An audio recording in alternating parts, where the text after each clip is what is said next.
Քարոզարշավ, օր 18-րդ։ Ուժեղ Հայաստան կուսակցության առաջնորդ Սամվել Կարապետյանը հանդես եկավ մեր ժողովրդի ապագայի համար հայտարարությամբ։ Ընդունելու ենք գլխավոր օրենքը մեր երկրի համար։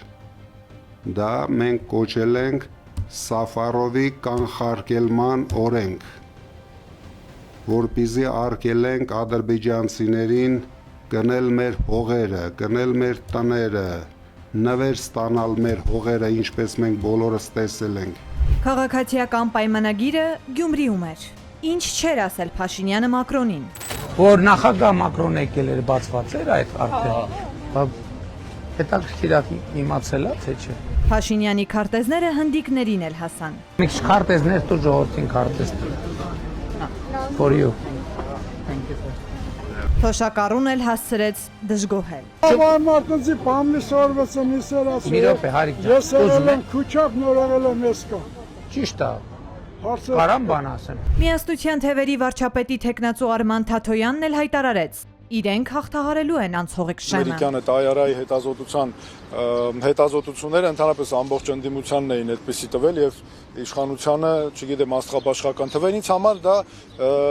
այս իշխանության նիկոլական ուղակի հարցում էր։ Հայաստան դաշինքը վայքում էր ներկայացնում իր ծրագրերն ու գաղափարները։ Պնդում են, եթե Փաշինյանը վերընտրվի, Տիգրանաշենն է հանձնելու։ Տանում ես արտաքին քաղաքականություն, որը հակառակ ուղղությամբ է քո տնտեսական շահերին։ Ոչ մի երկիր ժողովուրդ ջան, այդպես ուղղակի չի վարում։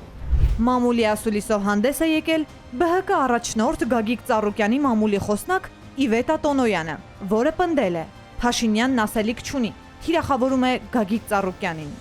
Պետական ու վարչական ռեսուրսը լծված է ընդամենը մեկ նպատակի լրացնել քաղաքական ընդդիմախոսներին, այս դեպքում ակնհայտ եւ ուղղորդված հաշվեհարդարի գործընթացներ են տեղի ունենում հատկապես Բարգավաճ Հայաստան կուսակցության եւ մեր քաղաքական թիմի անդամների նկատմամբ։ Լուսավոր Հայաստանն էլ հայտարարել է. Լարսում կանգնած բեռնատարը դա Հայաստանի տնտեսությունն է։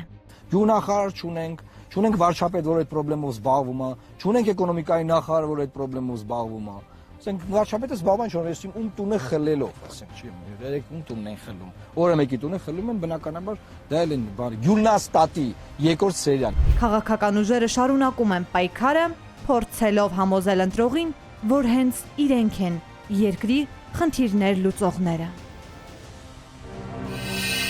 Բաժանորդագրվեք Արմատ մեդիայի ալիքներին սոցցանցերում։ Հետևեք մեզ նաև Armat Media AM կայքում։